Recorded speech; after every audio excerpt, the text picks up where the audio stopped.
rutsjebane. En velafbalanceret lille rutsjebane, som man kører på, når man kommer op over broerne. Her kommer den første af broerne, her ud over klippeskærene, og så kan vi jo så kigge ud over Atlanterhavet, der jo nærmest er en helt lille skærgård her, hvor vi kører i øjeblikket. Knap 8,3 km lang er den altså alt i alt, og ikke nok med, at man havde store udfordringer, da man indvidede eller byggede vejen her med stormene. De her mange storme, specielt om efteråret, de er særdeles hårde ved vejen herude. Og det kostede i 1989 122 millioner norske kroner at bygge vejen. Det var jo sådan, set med vore dages øjne i hvert fald, en forholdsvis lav pris. I dag der er man oppe på at bruge mere end 122 millioner kroner hvert år bare på vedligeholdelse af vejen, fordi stormene og de saltholdige vinde, der kommer ind, de er enormt barske ved det, og specielt broerne, der er lavet af armeret beton, ja, de korroderer simpelthen. Saltet det trænger ind igennem betonen, er med til at få armeringen til at smuldre, og det skaber altså også store problemer her. Så man har vældig mange udfordringer med vedligeholdelse, men det sørger man selvfølgelig for, og det er jo en fantastisk vej. Det kan vi også få fornemmelsen af her, hvor vi kører i øjeblikket. Jeg prøver også at lægge mærke til klipperne, som vi har her. Vi kan også tydeligt se på den, hvordan opfoldningerne har været, og meget af det her, det er altså foldet op, så de gamle lag på havbunden, de nærmest står lodret her, som vi kan få fornemmelsen af.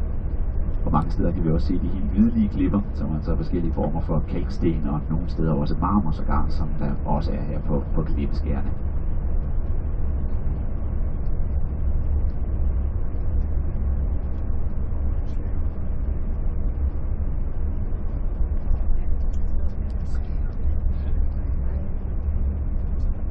Ja, vi har et gammelt skibsvrag herude på vores højre hånd. Vi kan lige ende bag ved klippeskærene også, og hele området her udenfor, det er nærmest en stor skibskirkegård. Der er utrolig mange mennesker, som igennem tiden er omkommet til havs. Og det er selvfølgelig også en af grundene til, at man her i Norge har drømt om at få en mere stabil forbindelse på fastlandet, eller ind over fastlandet med vejnet og tunneler osv.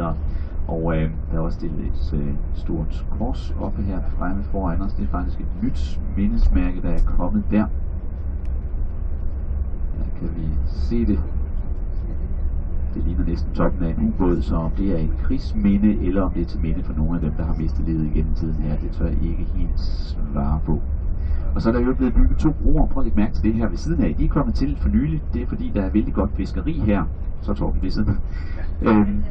Men der er vældig godt fiskeri her. Før der stod folk ude på vejen for at fiske, når de kom kørende her. Det var ikke sådan super godt for trafiksikkerheden. Så for at tage konsekvensen af det og forbedre trafiksikkerheden, så har man altså bygget de her ekstra gangbroer, som vi kunne se på ydersiden af broen, vi lige kørte over for at skabe mere sikre forhold for fiskerne. Her har vi den største af broerne, 260 meter lang er den, Storsejsundbroen. Og det er her, hvor vi kommer op i den største højde, og der kan vi godt få fornemmelsen af det her, at det er bygget op nærmest som en rutsjebane, hele strækningen herude ved Atlanterhavsvejen. Og vi skal nok lige tage et fotostop eller 2 herude også her. Der kommer vi så højt op, som vi nu kan komme på Atlanterhavsvejen. Og så kan jeg se, at den resteplads, som vi normalt har holdt på, den er de ved at udvide i øjeblikket. Så jeg tror lige, vi kører lidt længere frem, så vi lige får hele Atlanterhavsstrækningen med. Og så vender vi en tur rundt og kører tilbage og holder ved et af de udsigtspunkter, som vi er kørt forbi allerede. Herovre til venstre for os, lige efter Storsejsundbroen, der står nogle sten. Jeg ved ikke, om I kan få øje på den, med et lille mærke ret til venstre for os her. Og det er netop et lille mindesmærke, der er stillet op til minde om alle de mange mennesker, der har mistet livet til havs herude for den norske kyst igennem tiden. Det er et større projekt, de har i gang her. Det er også det mest populære af restepladserne, der er herude. Det er formodentlig nye toiletter og souvenirbutik og hvad nu ellers der de kan finde på at lave, som der skal anlægges her.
hen til enden, så kan vi vende rundt og så køre tilbage igen, og så kan vi lige tage 2 stop på vejen tilbage.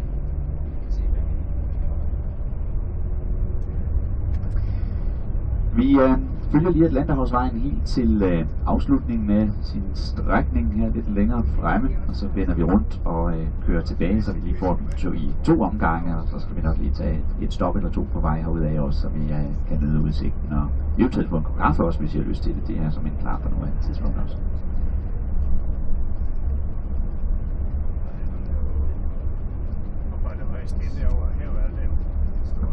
Ja, jeg undrer mig også lidt over det. Hvad der er grund til det. Det er ikke helt fortalt op. Jeg tror, det er med en tegning på hovedet. Jamen, det kan det også ske. Eller det er sådan en ingeniør, der er lige morgenfrisk som mig. Rundt på højre og venstre.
Så kommer den sidste af broerne på den i alt 8,3 km lange vejstrækning, så nu har vi været hen over hele Atlanterhavsvejen, i hvert fald det man oprindeligt betegnede som Atlanterhavsvejen, da den blev åbnet i 1989. Nu er man faktisk udpeget strækningen helt her fra den bro, vi kører over nu, og så ned til Bud, hvor vi holder vores frokostpause, en 37 km lang strækning i alt.